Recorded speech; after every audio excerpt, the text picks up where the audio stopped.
кеш, кадірлі достар, кардашілер. Бүгін эфирда мен Руслан Айсин Татпалит каналында һәм минем әңгәмәдәш Булат Сайфутдинов. Булат, ассаламу алейкум. Хәерле кеш. Валейкум ассалам ва рахматуллахи ва баракатуху, Руслан Бей. Хайрлы кич, кадрлі миллионербіз. Приветствуем вас всех зрителей, подписчиков канала.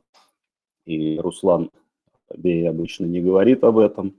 Я призываю всех расшаривать эфир, подписываться по возможности на канал и пересылать видео канала Татпалит своим друзьям, знакомым, для того, чтобы как-то продвигать наше общее дело. Рахмет, Булат, әйткән сүзләреңә кушылам. Әлбәттә, дуслар, онытмагыз, бу безнең гомум эшебез. Итак, дорогие друзья, сегодня мы с уважаемым Булатом решили продолжить наш прошлый разговор, но на сей раз сконцентрироваться на представителях так называемых татарских элит, вообще понять, что такое элиты, что такое татарские элиты, как они себя чувствовали до войны, как они чувствуют себя сейчас и как будут ли они себя чувствовать или будут ли они себя вообще воспринимать по итогам этой войны, ну и все, что вокруг этого. Булат, как человек ученый и много проработавший в этой сфере на разных таких видных позициях, он в том числе попробует нам приоткрыть завесу тайну, что происходит вообще в научной сфере и как путинизм пытается ее использовать для своих внешнеполитических и прочих преступных делишках. Итак, вот, Булат, скажи мне, пожалуйста, ну вот я как политолог имею вернее, у меня есть свой взгляд на что такое элита. Вот что, на твой взгляд, такое элита и что мы должны закладывать в понятие татарской элиты, татар-элитс?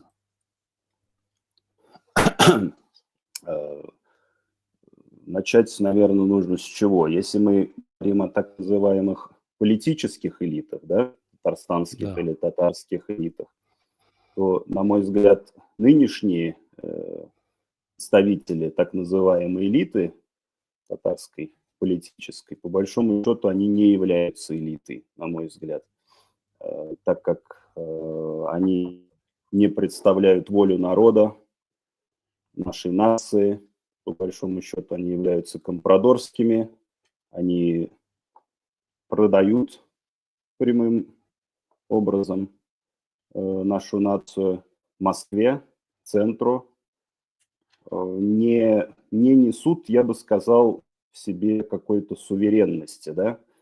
Это мой, скажем так, может быть, это далеко от политологического, так скажем, взгляда, но это вот первое, что приходит на ум. Если мы говорим об элите как таковой, то есть не только о политической элите, то, я бы сказал, она, наверное, находится в каком-то деморализованном, я не знаю, деструктурированном, рассеянном состоянии. По большому счету есть отдельные, может быть, я не знаю, представители элиты, интеллектуалы, не знаю, можно ли интеллигенцию причислять к элите. Все-таки как тут у меня на самом деле язык не поворачивается это сделать.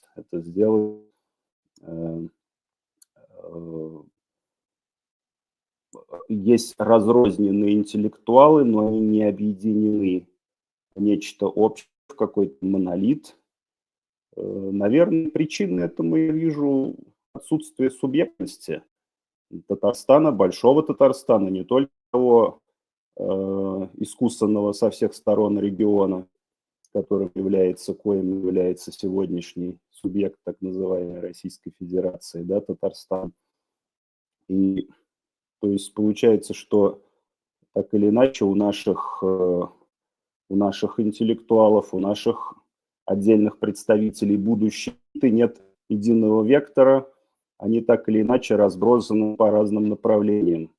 кто на почве, скажем так, пребывает на фундаменте левых идей, кто как-то присутствует в либеральном дискурсе, кто в исламском дискурсе. То есть в собранном состоянии она находится. А так называемая татарстанская элита, то есть люди, которые политическая, я имею в виду элита, люди, которые руководят нынешней республикой, сегодняшней республикой, ну, по большому счету, на мой взгляд, я далек от них, так скажем, но эти люди по своей стати, не по воле, ни по силе воли, ни по стратегическому мышлению, ни по идее не соответствуют в масштабах истории тому, что называется элитой. То есть, если когда мы говорим об этой элите, так называемой, мы должны брать это слово в кавычки, по большому счету. По большому счету. Но так или иначе есть, естественно, присутствуют люди, мы знаем, мы не будем называть имен, да, скажем, хотя можем назвать какие-то имена людей, которые живут и в Татарстане, и в России, и находятся за рубежом, которые, по большому счету, могли бы влиться в эту элиту, задать ей какой-то исторический вектор, смыслообразующий вектор. Ну вот, как бы это такое вступительное слово. Я думаю, сейчас мы разовьем скажем так, эту тему. Единственное, что здесь хотелось бы добавить, что сразу приходит на ум, если говорить о представителях нынешней татарской политической, так называемой, элите. Я, например, вспоминаю сегодня, вот готовясь к эфиру, что когда в 2005 году, когда Казань готовилась к празднованию своего тысячелетия, я был студентом младших курсов. У меня, я помню, было четкое понимание в голове, что у этих людей нет стратегического мышления. То есть я был молод, мне 20 лет не было, так скажем.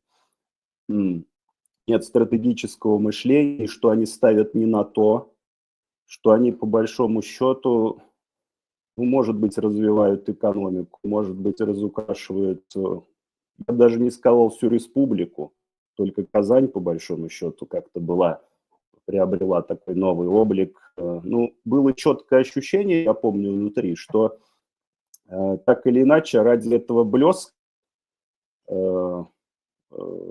стеклянных небоскребов там и так далее и тому подобное, Москва в будущем попросит что-то большее. Москва попросит что-то большее, но я тогда не понимал, что именно. Как мы сейчас видим, спустя 20 лет она попросила чересчур много, что по большому счету чего этот блеск не стоил. Этот блеск, я не знаю, блеск не стоил. Она попросила жизни нашего народа, представителей нашего народа, кровь нашего народа. Она отобрала суверенитет, растоптала полностью хоть какие-то остатки независимости и так далее. То есть ради, скажем так, вот этого экономического развития и собственного, естественно, благополучия эта так называемая элита продала все. И теперь диктатор Путин, его режим, все эти чекисты, Кремль и прочие, получается, питаются кровью нашего народа, татарского народа, башкирского народа, кавказских народов и других народов, не русских народов, скажем так, Российской Федерации, так называемой. Вот как-то вот, если очень общо подходить вначале к этому, вот хотелось бы об этом сказать. Я думаю, сейчас раскроем это. Да, Рахмат Булат, я соглашусь с твоей оценкой относительно того, что очень многие люди, да и мы сами, наверное, путаемся в понятии, в определении элита. Здесь ты четко отметил, что есть интеллигенция, ну, на татарском это звучит как зыялылар, и элита. И люди воспринимают тех, кто находится наверху, автоматически элитой. Вот чиновник, он сразу элита почему-то. Он просто управленец и дарящий, как говорят у нас, да, нанятый менеджер. Конечно. Да, Да. как он может быть элитой, если мы говорим о политической элите, это представители, соответственно, или там политических структур, или интеллектуалы, или те, кто двигают политическую повестку, или те, кто борется за народ, за свободу, за республику, за суверенитет. Вот это вот политический. Да, может быть, он совмещен и с лидером. Да, такой может быть. Но когда фактически там назначенцы наверху, какие они политические лидеры? Они назначенцы, потому что они полностью подчинены и всем своим нутром, существом и прочими материальными благами подчинены московскому этому крысенушу. И здесь ты Естественно. четко отметил, да, ты четко отметил, что вот как раз экономический суверенитет, то есть мы взяли, променяли фактически. Я же помню, как эта трансформация шла политическая. Нам объясняли, ну вот мы уже не можем сопротивляться там Кишебез-Юг, давайте как бы вот разменяем так хитро по-татарски, мы же вот татары там хитрые, хайлякер баларатишбес. Вот это вот мы как бы им продадим политический суверенитет, нам за это дадут экономический, какие-то блага. Вот тысячелетие, вот вам универсиада, да, вот вам, значит, чемпионат мира по футболу, вот всякие там мероприятия, Татарстан, третья столица, ой, Казань, третья столица, что вам не нравится? Хорошо, Дибес. Хорошо, ну давайте посмотрим, подведем черту и смотрим внизу, что остается в итоге. Только вот как стало известно, наверное, тоже читал, за год закрылось 19 татарских школ за год. Денег стало много, а что толку-то, если духовная составляющая уходит, политическая составляющая уходит?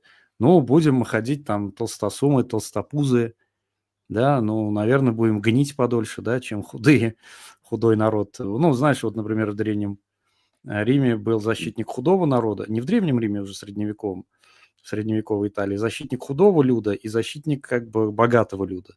Ну, то есть вот то, что попули были там, Да-да-да. популисты в Риме. Ну, здесь, наверное, то же самое есть, конечно, там толстосумы, которые воспринимают там всех этих чиновников как своих руководителей, а простой люд, он как был общепленный, как цыпленок, так им остается. Плюс ко всему у него еще язык отняли, школу отняли, вообще право голоса отняли, и все. И тогда получается, что а кто элита-то? Кто за этих простых людей, кто за народ вообще что-то скажет? Я бы так сказал, Руслан Андрей. По большому счету, эти руководители Татарстана на протяжении там, последних 30 с лишним лет, они никогда не были политиками, по большому счету. Это назначенцы, это номенклатурщики, это не политики.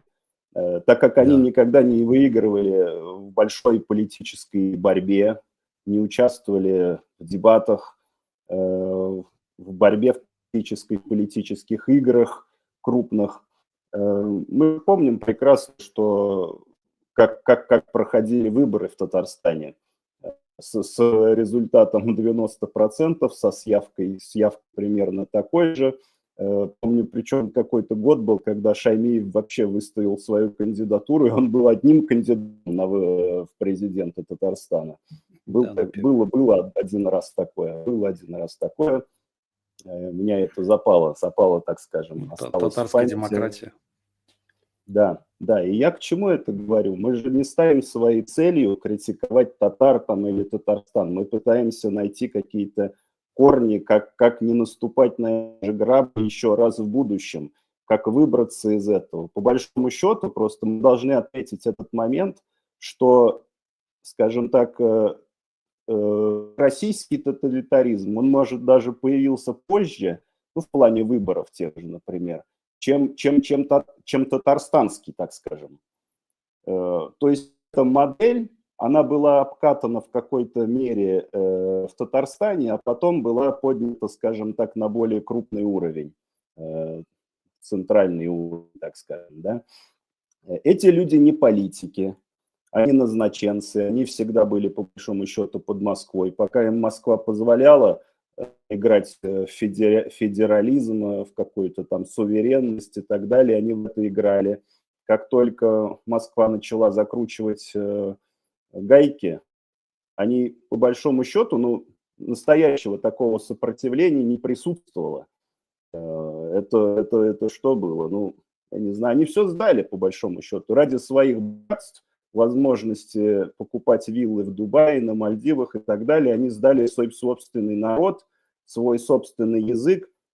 И более того, тут еще вот нужно такой момент отметить. Мне всегда это вот как тоже бросалось в глаза. Почему-то президент Татарстана, не первый, не второй, как-то, знаешь, чурались того, чтобы, например, прийти в мечеть в Казани, совершить намаз, там, я не знаю, на Ураза Байрам, на Курбан Байрам. Как-то они сторонились этого. Может, они это, конечно, и делали, я, как говорится, не следил за ними.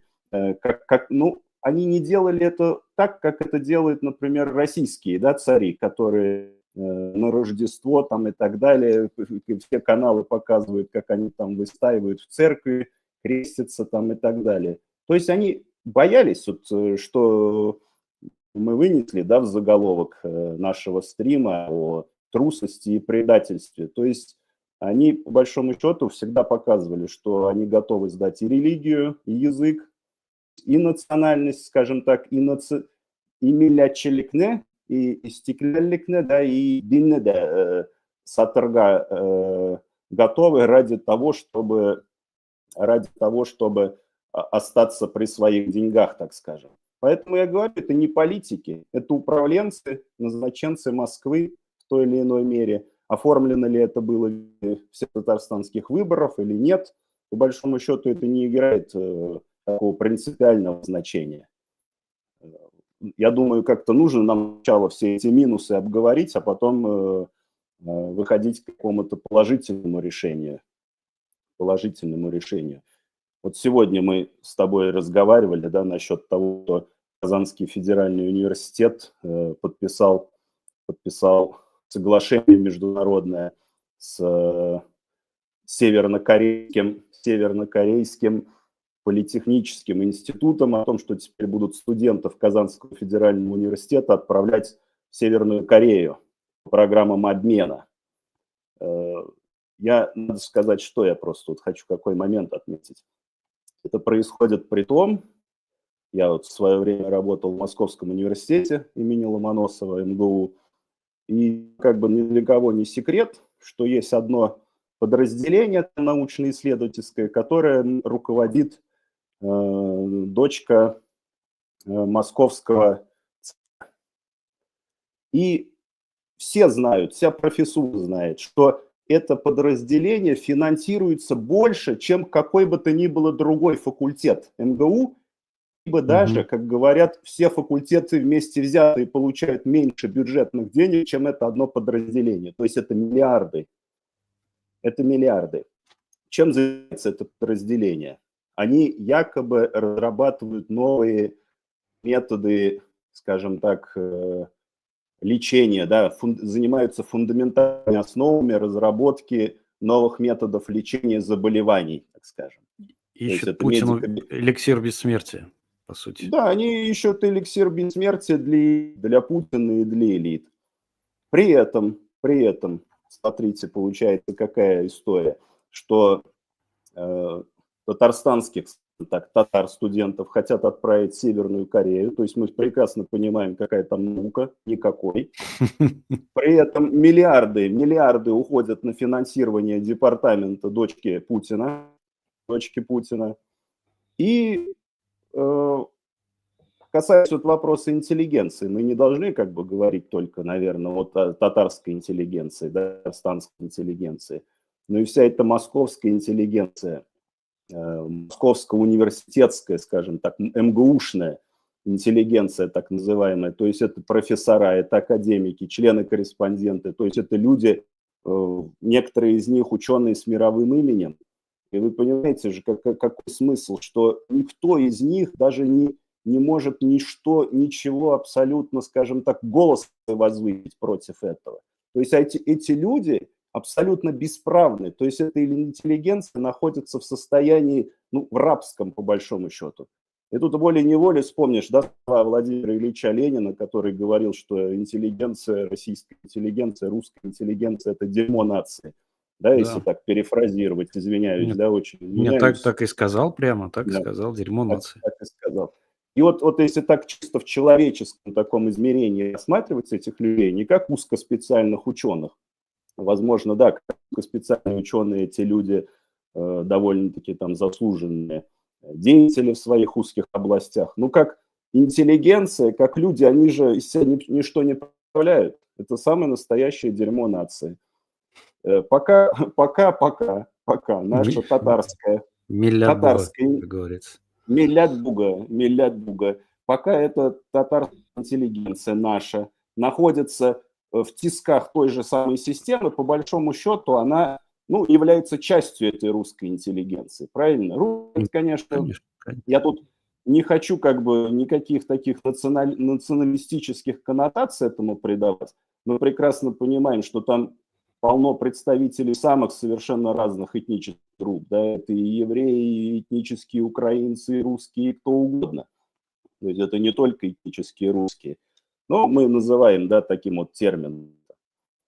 То есть вот в таком состоянии это находится. То есть на продление, скажем так, жизни нынешних чекистских элит тратятся миллиарды. Но я думаю, половину из этих они еще разворовывают, конечно, а вторую половину отправляют, наверное, действительно на исследования. Но вот в таком вот состоянии это пребывает. Еще что тут можно как бы вот к этому добавить? Это происходит на том фоне, когда, например, российским пенсионерам, я вот знаю, как тоже, вот, думаю, общеизвестно, там, скажем так, много кто с этим сталкивался, что вот в Мгм. условиях сейчас так называемой вот этой проведения СВО государству якобы нет денег, и пенсионерам просто-напросто очень трудно, практически во многих случаях невозможно добиться, чтобы им просто в российской больнице дали направление на УЗИ. То есть, по сути, на обследование, на технику, которая там, я не знаю, с середины 20 века. При этом, грубо говоря, на Западе сейчас, вот я просто это как химик, как специалист там смежный как-то с биологией знаю, что в той же Америке, в Канаде, в Европе сейчас уже развитые, скажем так, очень бурно развиваются и уже внедряются даже в практику методы индивидуального лечения рака, онкологии. То Мгм. есть разрабатываются индивидуальные вакцины, там, моноклональные антитела, так называемые. Там. То есть это, по сути, индивидуальная терапия рака. В то время Мгм. как нашим пенсионерам не дают направление на УЗИ, ну это же, Руслан, это же, я не знаю, каким это словом назвать, честно говоря, такого нормального лексикона не хватает, да, чтобы охарактеризовать эту ситуацию. И при этом онкобольным российским влияют в кровь там комплексы тяжелых металлов, от которых у людей выпадают все зубы, волосы там и прочее, прочее. То есть масса побочных эффектов. При этом миллиарды тратятся на одно подразделение МГУ, которым руководит дочка Путина. Ну вот в таком состоянии находятся люди, и это вот эта интеллигенция, скажем так, миллят буга, не имеет никакой возможности как-то этому стоять. Поэтому, наверное, на будущее вообще, как вот первая цель, которую нужно ставить, все-таки татарской интеллигенции, татарским интеллектуалам, татарской элите в будущем нужно бежать из этой системы, потому что на протяжении десятилетий, веков, по большому счету, русская интеллигенция находилась вот в этом состоянии. Она никогда не могла как-то быть позволить себе быть в нонконформистской оппозиционной позиции по отношению к власти. И если оставаться частью, если татарская интеллигенция, татарская элита, татарские интеллектуалы будут оставаться частью этой русской, скажем так, российской интеллигенции, элиты, интеллектуальной поля, среды, я думаю, перспективы плачевные. Поэтому нужно воссоединяться от этого, то есть бежать от этой раковой опухоли и создавать новый проект, свой дискурс, свое поле, свое будущее, в конце концов. Вот как-то я очень все это может быть очень так абстрактно, с другой стороны, сумбурно рассказал, но такое резюме. Да, Рахмат Булат, здесь по всем позициям, конечно, можно и нужно согласиться, потому что все, что происходит, это тотальнейшая деградация, ты абсолютно прав, когда я тоже прочитал эту новость, что татарстанских студентов будут отправлять в КНДР. Но ты абсолютно прав, там нету науки. Я как-то рассказывал, по-моему, здесь у нас на канале, что когда я жил в Москве, я периодически приезжал, ну, наезжал в Казань, Мгм. соответственно, да. И как-то в купе поезда я познакомился с парнем одним. Он татарин, который ехал в Москву. Он работал в МИДе. А до этого, как выяснилось, он работал в посольстве КНДР.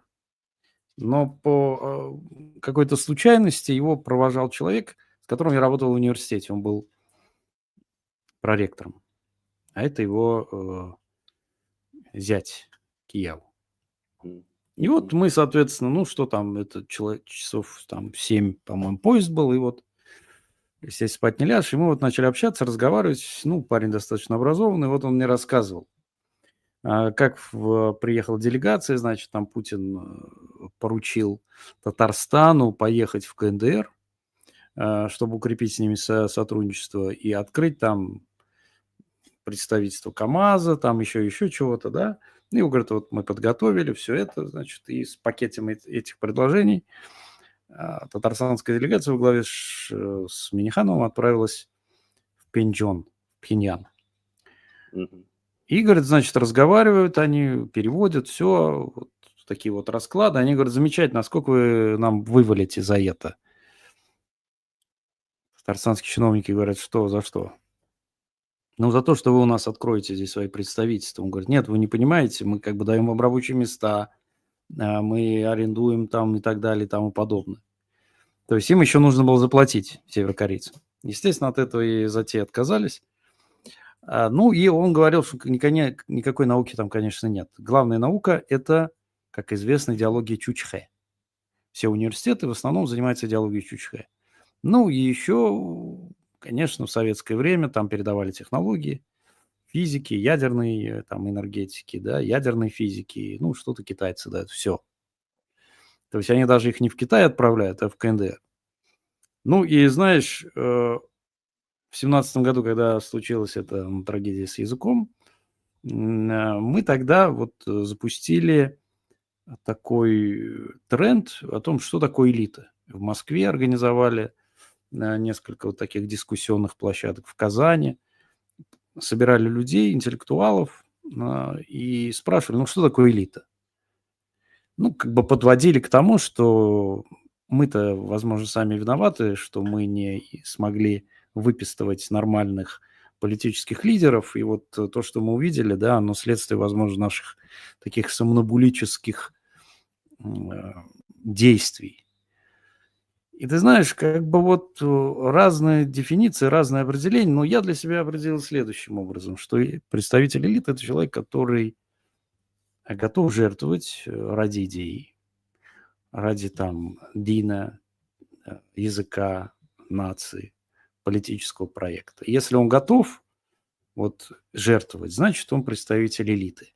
Если нет, ну, не называйте его так. Называйте его эффективным менеджером, там, управленцем, как ты говоришь, да, представителем интеллигенции. Но и не элита, потому что элита – это вот, ну, с французского это вообще как бы вот такое отборное, да, это как бы отборное, их не может быть много. А у нас, говорят, экономическая элита, политическая элита, культурная элита, образовательная элита. У нас куда как бы ни плюнь, везде какие-то элитарии есть. А на деле посмотришь, уроды уродами, что морально, что физически. Ну и Да-да. сам факт того, что ты говоришь, университет, Казанский университет, один из, как бы, понятно, ведущих университетов, четвертый был в Российской империи после Московского, Питера, Дербца и, собственно, Казань. Четвертый университет, как бы, научная база очень хорошая, да, КНЦ, РАН, там, Казанский научный центр РАН. И в конечном итоге оказывается, что студентов отправляют учиться, не знаю, учиться или что они там делать будут, в КНДР. Это, конечно, в полном виде крушение, потому что, ты знаешь, приписывают это выражение Рустаму Минниханову. Он сказал следующее. Гомерда ике китап укыганым бар. Берсе кызыл тышлы, икенчесе яшел тышлы.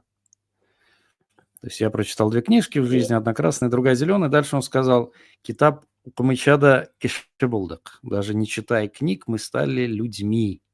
Людьми. То есть у него, видимо, еще такая своя градация есть. Вот не люди есть, там люди. О чем это говорит? О том, что, с одной стороны, мы долго там, считали, что мы цивилизация книги, что мы цивилизация знаний, что мы народ, который как бы без книги не может. С другой стороны, во главе остается человек, ну, так вот очень неплохой, видимо, эффективный менеджер, который прямо фактически заявляет о том, что и без этого можно стать человеком. То есть не учиться, тренер бельмеске.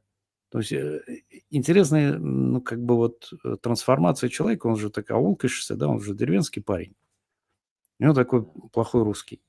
Но когда он переходит на татарский, у него он еще хуже. То есть он его забыл по факту, он его забывает. То есть, ну, вот он на каком бытовом уровне общается там, да, но это же означает, что человек мыслитель не развивается. Естественно, он как бы не проникает всем этим.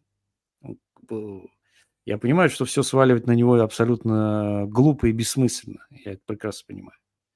Но если он сам не дает пример собой, ладно, одел камзол там татарский, да, ну так уж татарский его назвали, ладно, конец 19 века, все татарские чиновники стали одевать камзолы.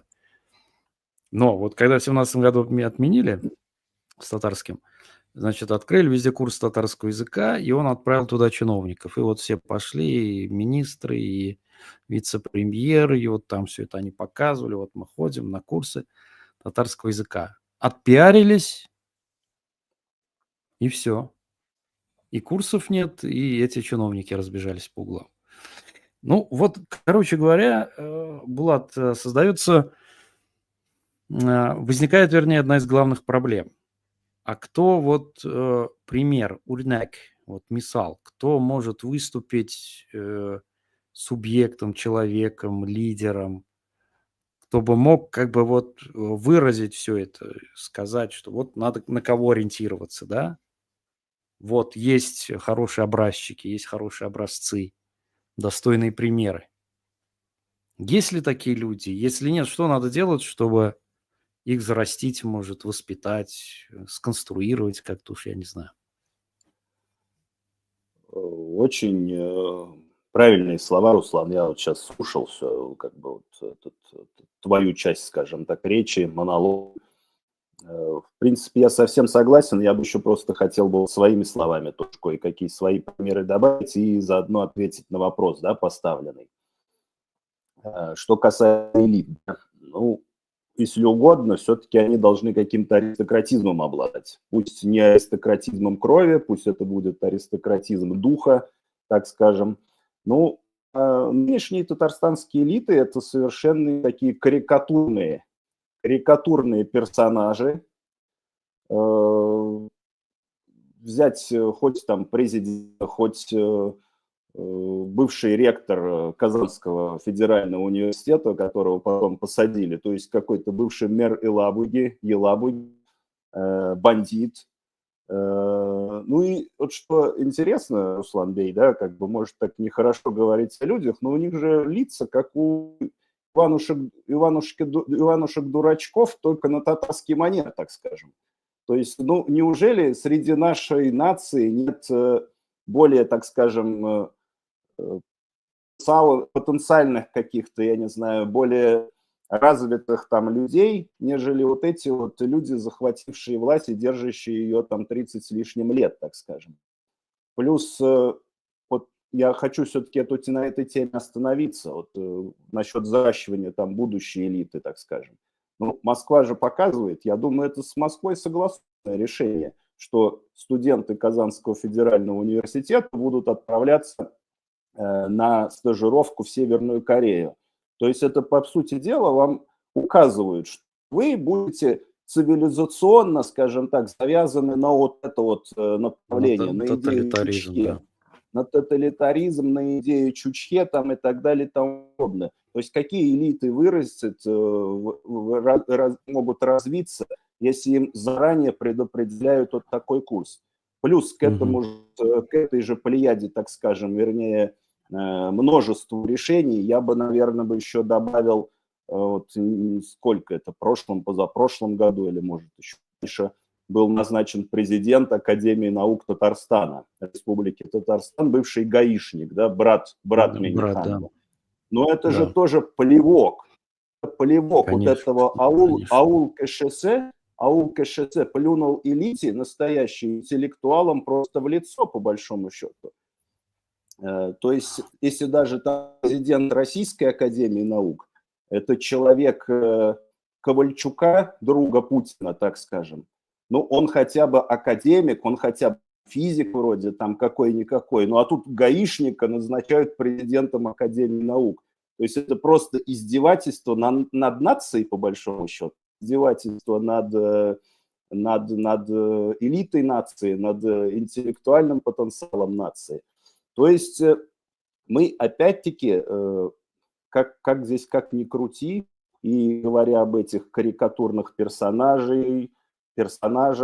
и об этих всех конкретных персоналиях, ректорах, президентах и так далее и тому подобное, мы не можем как бы решить этот вопрос, если мы не переходим, скажем так, к рассмотрению необходимости, просто острой необходимости, то, что, в принципе, нам все равно нужен будет суверенитет, независимость, потому что если мы хоть в какой-то, я не знаю, там, форме конфедерации, независимого государства, не приобретем этот суверенитет, нынешняя нацистская, по сути дела, московская власть, она так и будет продолжать втаптывать в грязь нашу нацию, потому что у них это, скажем так, для них это главное. Уничтожить всех русифицировать, всех превратить, по сути дела, в русских. И хорошо бы, если в русских, они и в русских нас не превратят, при большом желании, так скажем. Они просто каких-то недолюдей пытаются превратить. А потом, наверное, вообще отменят там Татарстан, если это сюда будет продолжаться, и назовут это Казанской губернией, Уфимской губернией там, и прочее. Заселят все это беженцами, я не знаю, там, индусами, северокорейцами, китайцами, русскими, и не останется ничего. Поэтому единственная альтернатива здесь – это борьба за суверенитет, а эти элиты, ну, так или иначе, история, так скажем, я не говорю, что нужно на историю полагаться, но так или иначе выведет этих людей, скажем так, в какой-то, я не знаю, на фронт, да, скажем, этой истории.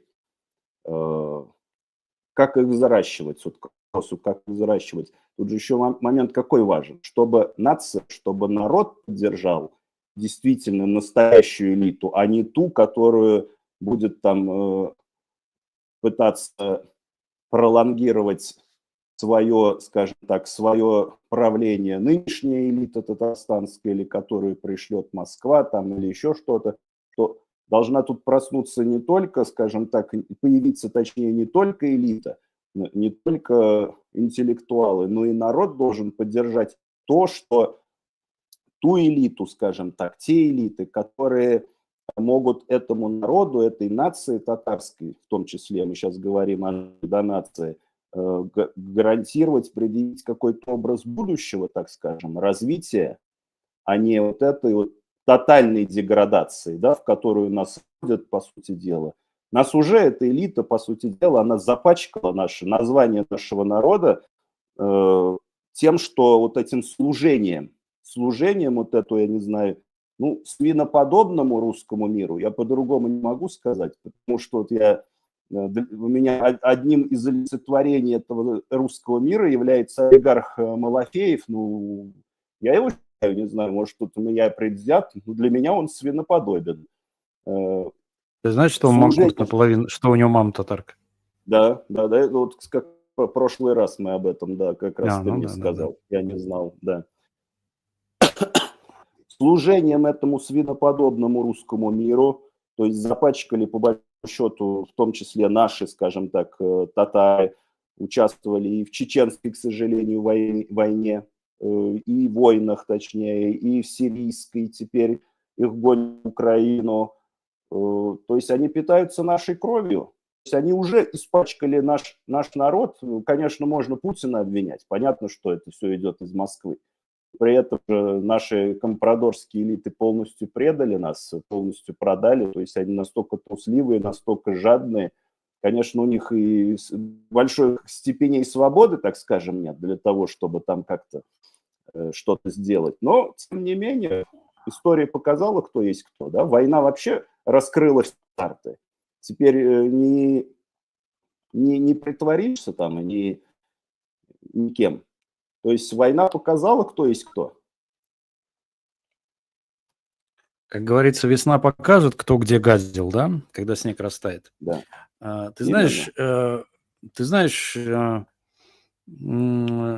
сегодня я прогуливался по улице, и вот, размышляя о нашей сегодняшней беседе, остановился возле светофора и начал оглядываться.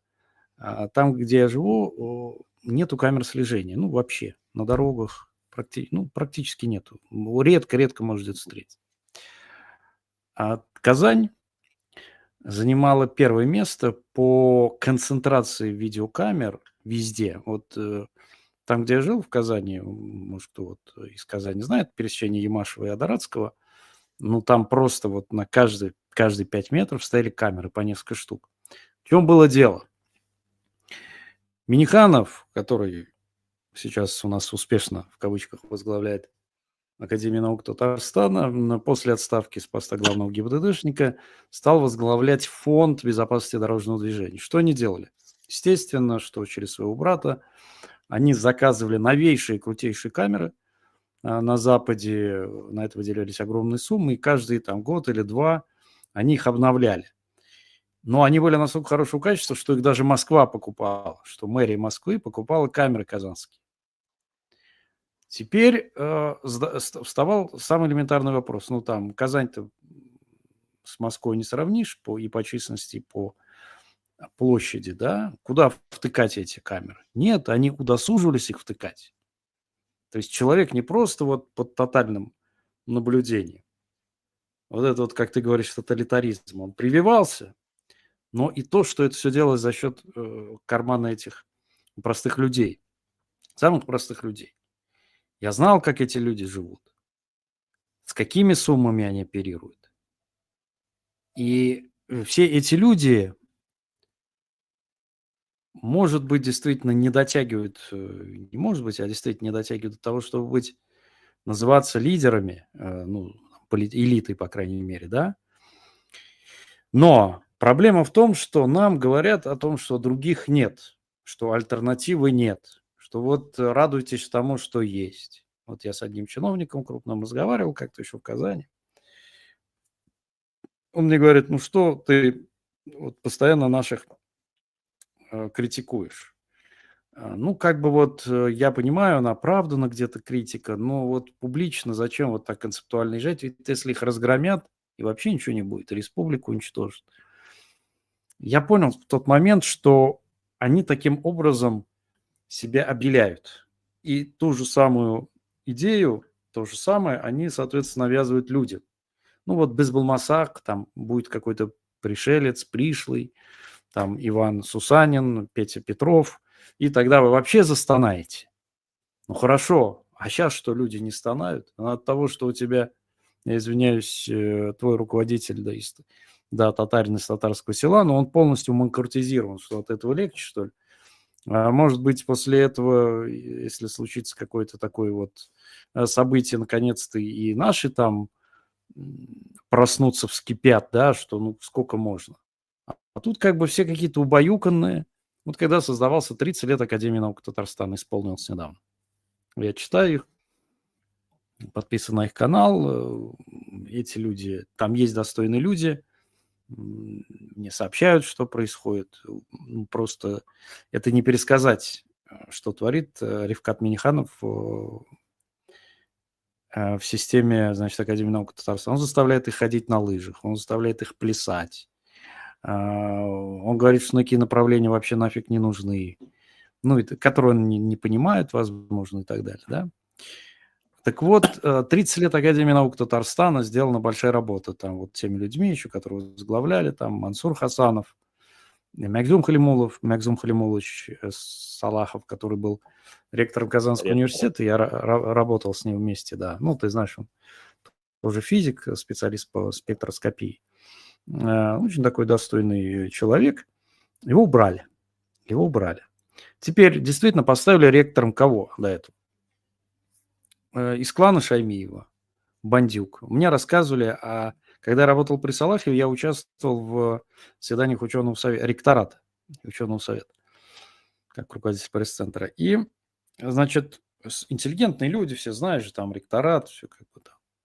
Когда пришел, значит, вот этот вот бывший Бандюк, что он сделал, Гафуров?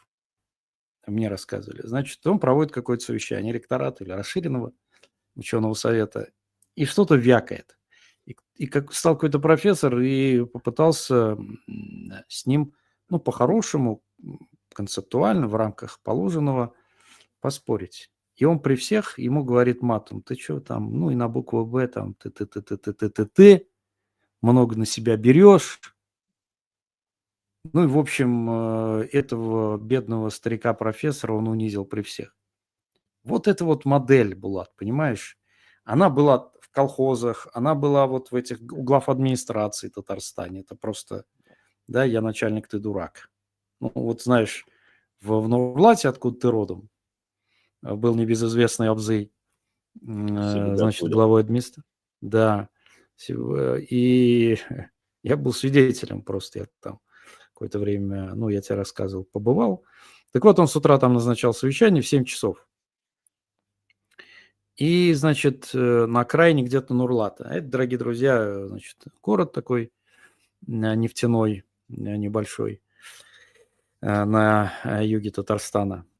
И, значит, туда пришел начальник вот территориальной Таддорстрой или что-то такое, да. Там такая лужа огромная, значит, дорога разбитая. А Севгатуллин пришел в ботафортах таких вот, в сапогах по самой ягодице. И он залез в эту лужу и стоит. И тому говорит: ну, Кельманда, полезай. Тот говорит: что там, Фатих Сабганович, а тут в каблуках таких начищенных.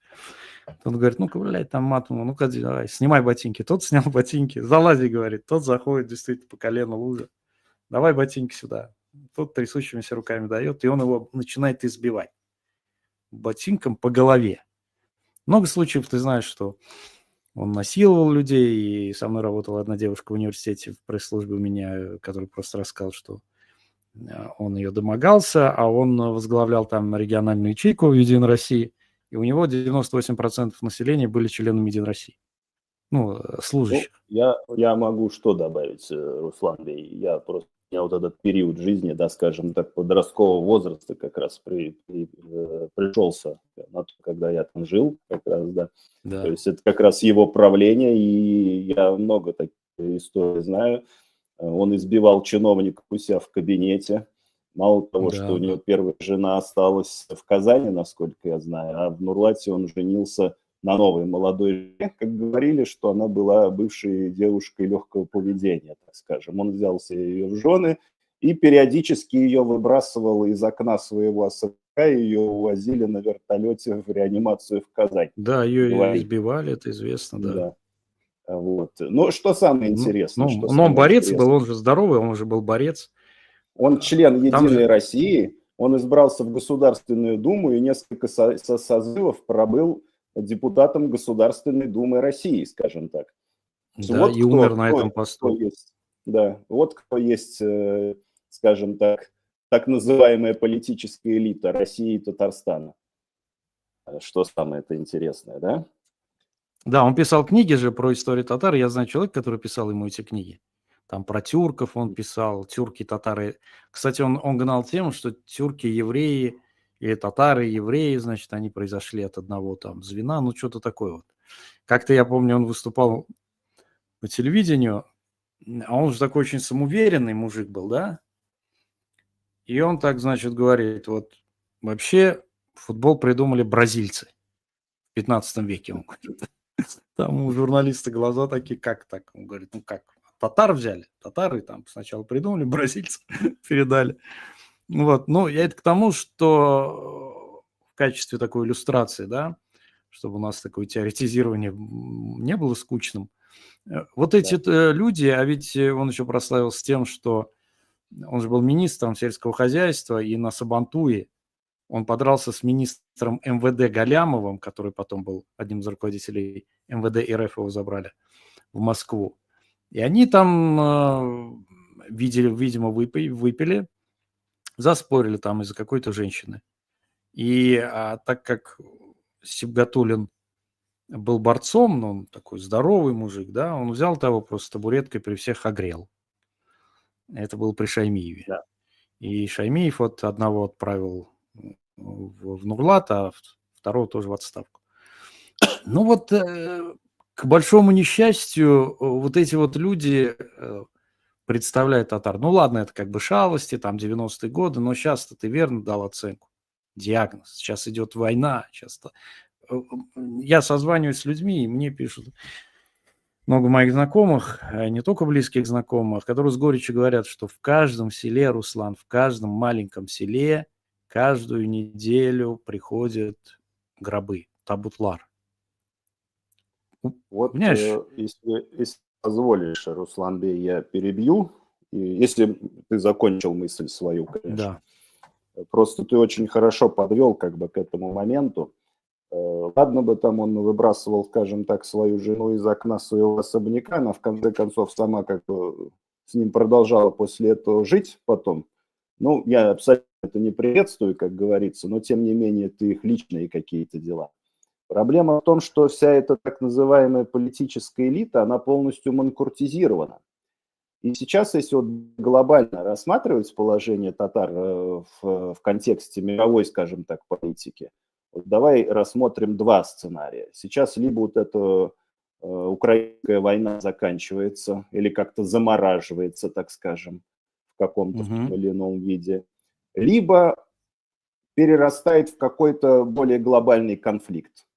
Прямо сейчас, скажем так, либо там спустя какое-то время. Потому, анализируя просто-напросто те действия этих казахстанских псевдоэлит в период так называемой СВО, специальной военной операции, мы что можем, к какому выводу прийти, экстраполируя их действия? То, что я скажу так, вернее, если конфликт перерастет в более глобальный, вообще поголовно погонят на эту войну. Поголовно просто-напросто. Татар, башкир, кавказцев, наших братьев там с Кавказа, с Идель, Урала и всех татар погонят поголовно на войну. Русских даже в меньшей степени. Москву, я думаю, все равно Петербург, может, наверное, как-то будут, конечно, кого-то выдергивать, но явно не поголовно. Это сценарий глобальной войны, которая, ну так или иначе, все-таки говорят, что она будет. 21 век, не было еще никакого передела, так скажем, передел неизбежен, да, но так или иначе будет более крупная война с очень большой вероятностью. То есть, если мы продолжаем жить в этой ситуации, когда имеем вот эти продажные компрадорские элиты, когда мы не имеем никакого суверенитета, ни независимости, ничего, то есть нас просто истребят. На тот случай, на тот вариант, если все-таки будет заморозка конфликта, и пока, например, не происходит глобализация, расширение конфликта. Но даже в этом случае репрессивные законы, которые напринимали, никто не отменит, понятно. Что страна, по большому счету, вот эта Российская Федерация, она будет в этом состоянии тоталитарном гнить, загнивать, и, скорее всего, еще плюс они вот этот свой ресентимент, свою обиду, огорчение на то, что они проиграли Украине при западной поддержке, они не только на наших, скажем так, братьев из Центральной Азии и Закавказья распространят, они, эта чекистская власть будет вдалбливать русскому большинству, что вот они виновные, там татары, башкиры там и так далее. То есть и в результате, вернее, в случае, если будет заморозка конфликта, и в случае глобализации конфликта, расширения конфликта. И в том и в другом случае Татар не ждет ничего хорошего. То есть участь однозначно плохая и в том и в другом случае. Безрадостные перспективы, так скажем. То есть единственное решение этого, какое получается решение? Это пытаться как-то, я не знаю, пытаться выбраться из лап этого, как я уже сказал, свиноподобного русского мира. Мы в прошлый раз говорили, что шанс будет, точка бифуркации будет, скажем так, нужно воспользоваться этим. Нельзя пребывать вот в этом сонном состоянии, в котором многие, что ладно, нас там не трогают, не бомбят, кушать есть что. Ну, в конце концов, как это уже... бомбят, теперь-то уже бомбят. Ну, бомбят, да, теперь уже бомбят. Теперь По уж, большому да. счету, это все равно кошелектан чагу, да, то есть эти люди выходят из состояния человеческого в скотское. То есть они рады тому, что у них есть кушать, пить, спать, я не знаю, там, ходить в туалет и довольствуются этим. То есть людей довели до скотского состояния, и они рады то, что они пребывают в этом скотском состоянии. То есть нам нужно нашей нации выходить из этого состояния. Нам нужно становиться, я не знаю, более пассионарными. В конце концов, ну, мы никогда не были в таком, я не знаю, униженном состоянии. Может быть, там, я не знаю, во времена Екатерины и Ивана Грозного, в каком сейчас пребываем. Вот я не историк, конечно, у тебя обширные исторические познания, но вот на мой такой, скажем, взгляд, участь, Ну, да, да, извини, я участь думаю, и в что, том, конечно, да. я думаю, что как раз сейчас мы вот в самой нижней точке, это абсолютно верно. Потому как Иван Грозный, да, ну, понимаешь, тогда сопротивлялись, и Казанское ханство, но было других ханств много, то есть это же единое пространство было, оставались еще ханства различные, Крымское ханство, Сибирское, и Казахское ханство, это же все у нас как бы общее было пространство, да, и сопротивлялись, самое главное, что сопротивлялись.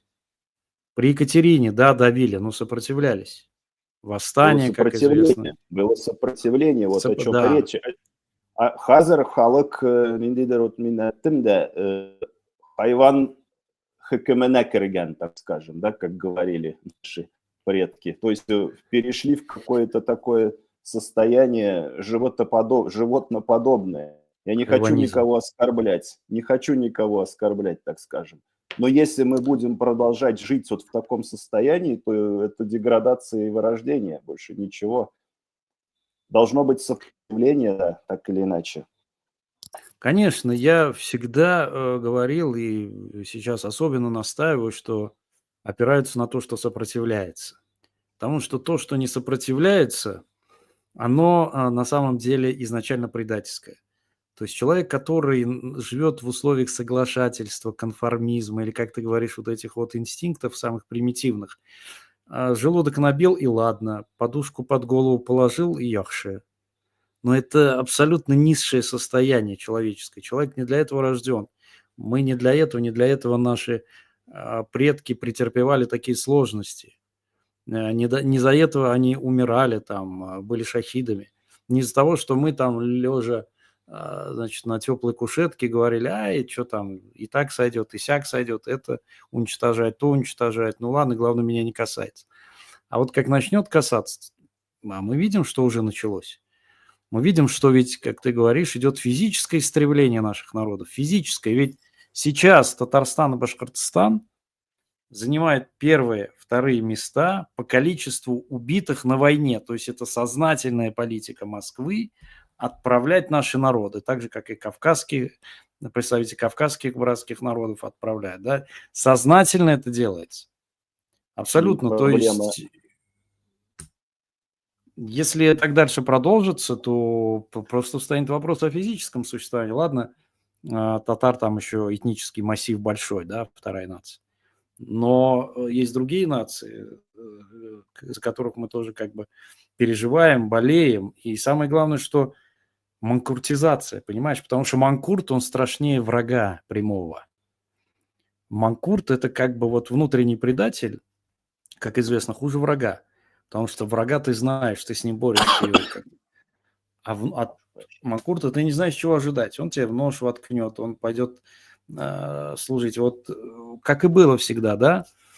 О чем Ленин говорил? О том, что манкуртизированный, значит, великоросс, то есть, который считает себя там великоросским, он больше шовинист, чем, собственно, сам великоросс, потому что он пытается доказать себе и им свою значимость и важность своего служения. Но его не уважают ни свои, ни те, кому он служит, потому что и для тех, и других он хиянатчи, он предатель и сволочь. Я рассказывал, как это было с Чингисханом, когда после завоевания, по-моему, Бухары или до, сейчас боюсь ошибиться, один военачальник сдал, значит, большую крепость. И его привели к Чингисхану. И нукеры говорят, вот великий хан – это человек, который присягает себе, он сдал город, и он сдал своего правителя. Он говорит, отрубите ему голову. Почему они завопрошали?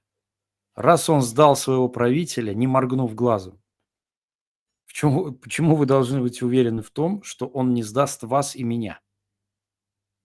Да. То есть сдавший один раз, предавший, он уже все дальше ступает по этой дороге. Согласен, Руслан. Вот я хочу, как бы, чтобы тоже это не казалось только как теоретизирование, даже вот привести такие примеры.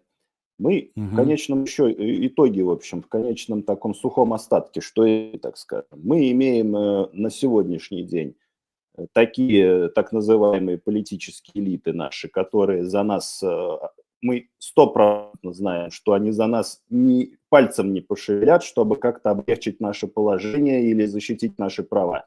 То есть у нас в этом нет никаких сомнений. Во-вторых, сегодня я наткнулся, когда новости иногда пролистываю, «Медуза».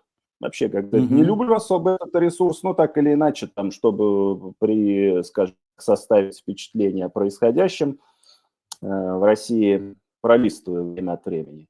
И они опубликовали там такое, я не знаю, как сказать, это статья, не статья, заметка о людях, которые вот уехали из России после начала российского вторжения в Украину и не нашли себя, так скажем, за рубежом и вернулись в Россию.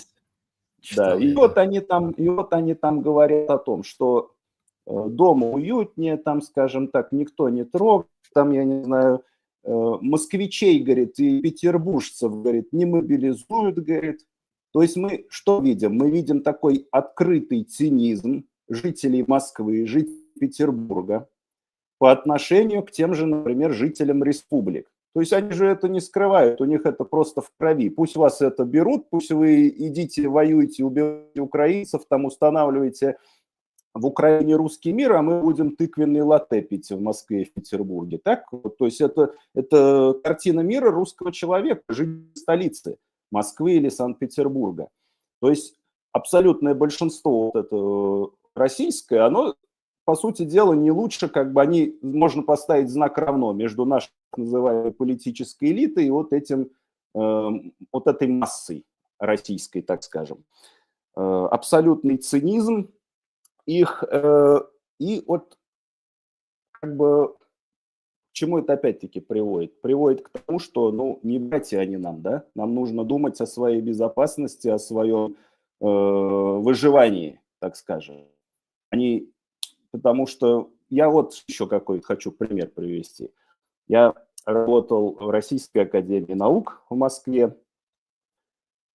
Среди, скажем так, молодых ученых на момент начала вторжения России в Украину, причем это молодые ученые уже, как бы молодой ученый понятие растяжимое, то есть это ученый до 35-40 лет, так скажем. Это не значит, что это аспирант 20-летний, да, так скажем, 25-летний.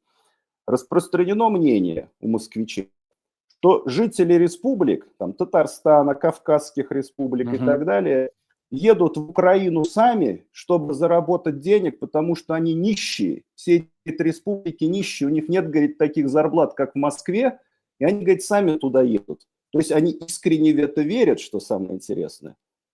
Я пытался как-то там выражать, пытаться изменить их мнение, но это бесполезно, это непрошибаемая стена, Руслан Бей.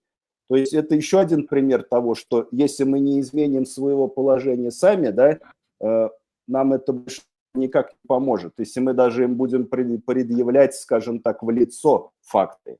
Потому что у них цинизм, они думают только о сохранении своей шкуры, им абсолютно равно на тувинца, татара, чеченца, там, дагестанца и так далее и тому подобное. Вот. А насчет манкуртов тоже два слова.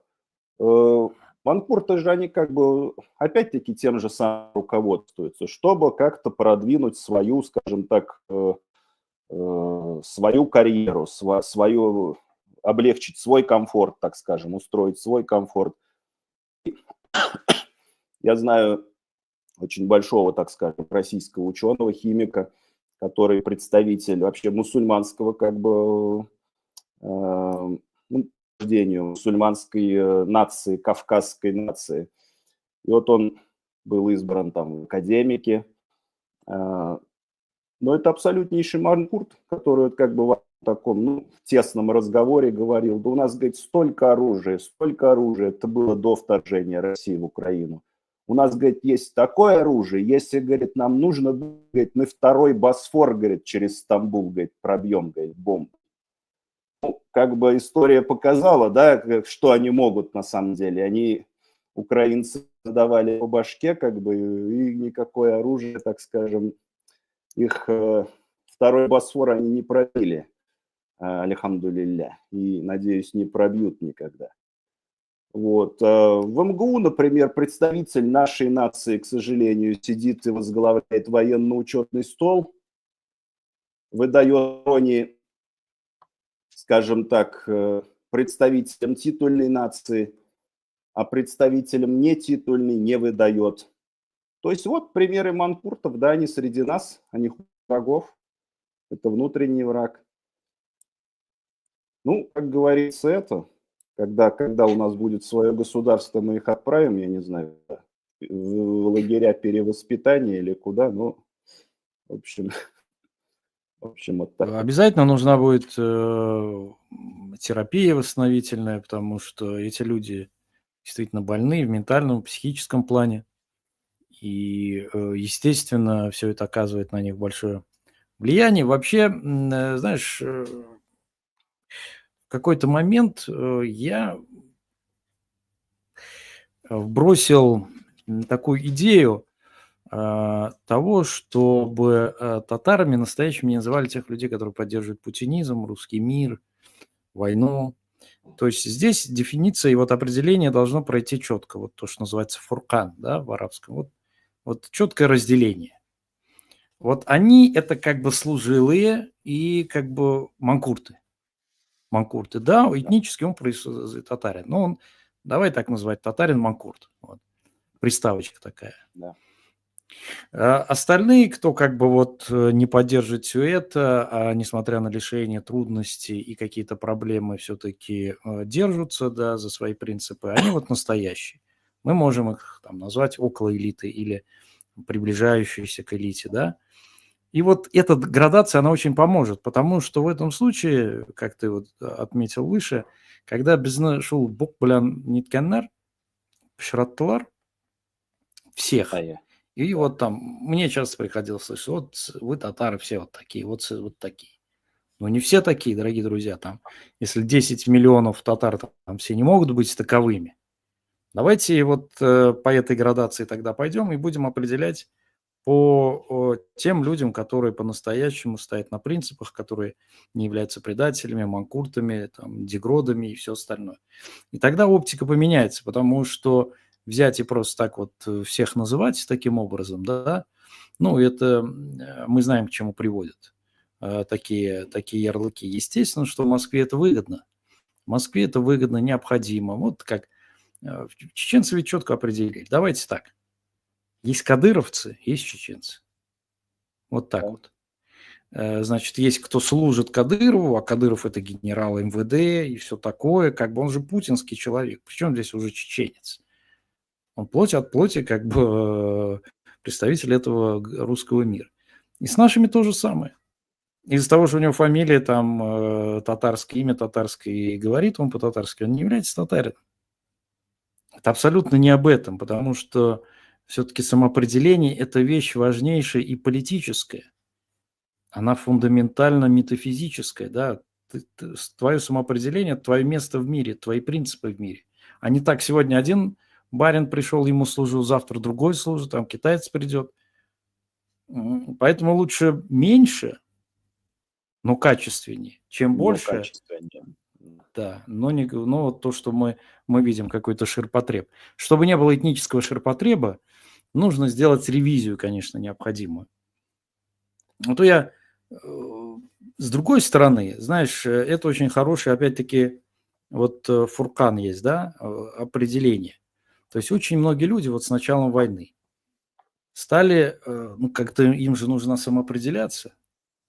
Понимаешь, быть уже как бы вот представителем русского мира не очень удобно, не очень комфортно. Они стали искать у себя какие-то этнические корни и находить, я вот татарин, оказывается, там, я Эрзи, оказывается, там, еще кто-то, да, у него. И он начинает как бы искать, он начинает к этому тянуться, соответственно. Ну, этих людей тоже надо, соответственно, привлекать, раз у них произошел надрыв, раз у них произошла вот это вот фундаментальный катарсис в их ощущениях мировосприятия, это уже хорошо. Это уже хорошо, что они начали призадумываться. Соответственно, здесь непаханное поле, как говорится, да, но опять встает вопрос, а субъекты воздействия на них кто? Потому что, ну, что уж говорить там, республика все на себя забрала, ведь я был противником чего? Противником усиления республики в плане того, что она забирала слишком много полномочий, вот, ну, скажем, снизу, да, и у татарских групп, которые проживали вне республики, и говорил, так, теперь мы только вот будем за вас определять, мы только будем, значит, вам давать направление. Все это закончилось тем, что те люди и те группы, которые отдали все эти полномочия, все соки отдали, сами высохли, все. И сейчас, когда фактически наша территория захвачена, эти люди там, управленцы служат в Москве, оказалось, что как бы и нет, некому говорить от имени татар, некому выступать в качестве субъекта. И республика их сдала в конце концов, да, в И итоге. Они республика их потеряли сдала. свою идентичность, да, и республика их сдала. То есть республика сначала высосала всю автономию, всю самостоятельность, а потом сдала Москве, так скажем. Ну, то есть кто они, Вот. если они не предатели, да? Конечно, конечно. И теперь Если все люди, которые... позволишь... Да, конечно. Не-не-не, закончи, пожалуйста. Да, я Потом закончил. Хорошо, спасибо. Спасибо. Я просто вот хочу, если позволишь, вот ближе уже к концу как бы добавить, что мы должны понимать, что даже вот в самом лучшем случае, на который рассчитывают люди, мы знаем, да, что сейчас, о чем мечтают жители России, в том числе Татарстана, о том, что закончится украинская война и начнется нормальная жизнь. Мы должны понимать, особенно для нас, для представителей не государствообразующего народа, не титульной нации, для нас ничего не закончится, а возможно станет еще хуже. Потому что русская православная церковь с ее прозелитизмом, с ее явно антимусульманским, скажем так, вообще русофильской идеологией никуда не денется. Чекисты, КГБшники никуда не денутся. Почему должно стать лучше? Ну, может быть, год-два отправлять воевать, гибнуть в Украину, но так или иначе мы говорим о том, что в этом столетии будет война, причем, наверное, она будет скоро, как говорил Гейдаржи, как бы она уже, по идее, идет. Поэтому мы уже говорили об этом в начале, о том, что кинут наших всех людей туда умирать на войну. Мы должны как-то кристаллизоваться, выкристаллизовываться из этого гниющего тела, распадающегося гниющего тела, как бы просто надеяться на то, что находиться в состоянии ждуна, надеяться на то, что все проблемы сами по себе разрешатся. Не разрешатся они, эти все проблемы. Это абсолютно незрелая какая-то детская, инфантильная позиция, да. Откупиться тоже не получится. Ну, может, самые богатые откупятся. А кто вот эти вот, скажем, бедолаги, вот эти гарибаны люди, да, вот, которые живут, куда они денутся? Никуда они не денутся. Элиты их будут продавать, манкурты их будут продавать, а Москва их с удовольствием будет утилизировать, где им нужно будет. В Украине или в Китае, или там с кем будет война, Всевышний знает, да, скажем так. Но в любом случае, ничего хорошего, пока мы будем под пятой, под властью Москвы, нас не ждет, это однозначно. Наша единственная цель, наше ожидание, наши, я не знаю, все усилия должны концентрироваться на том, чтобы избавиться от оков Москвы, чтобы этот московский чекистский нацистский режим сгинул в бездну небытия, а мы в возродившемся каком-то состоянии продолжили свой проект в будущем. Вот так я скажу. Наверное, может, слишком общо, но тем не менее. И добавить хочу, естественно, мы должны сохранять связи, развивать связи с нашими братьями, будь то Идель-Урал, будь то Центральная Азия, будь то Кавказ, потому что вместе, только вместе мы можем противостоять этой, ну, воистину, на самом деле, очень-очень злому, беснующемуся дьявольскому режиму, чтобы он, как еще раз, как я уже сказал, сгинул в бездну небытия, где ему и место, по большому счету. Дрес, Булат, спасибо тебе за то, что вот ты сегодня выступил и завершил на очень такой правильной, утверждающей ноте. Самое главное, чтобы мы действительно не теряли себя, чтобы мы сплачивались, и братья-казахи, вот я смотрю, в чате есть и братья-дагестанцы, Зайнула Гаджиев и другие, все те, кто вместе с нами в этой борьбе, потому что это наша общая борьба. Поодиночке мы утонем, как известно, помрем. И, собственно, хотя бы вот понимание этого, это уже спасение какое-то для нас. По крайней мере, мы будем жить с ощущением того, что мы не одиноки. И, как ты говоришь, в небытие с этим чертовым режимом и всеми теми, кто его поддерживает, не уйдем. Иншаллах, Алла верса. Иншаллах. Бигзур Рахматина, Булат, Тамаша Шаларга, нашим зрителям, пожалуйста, подписывайтесь, ставьте лайки и будьте с нами на связи. Алла верса, и мы будем с вами обязательно взаимодействовать, коммуницировать. Да. Все, Бигзур Рахмат, салам алейкум. Бигзур Рахмат, алейкум ассалам.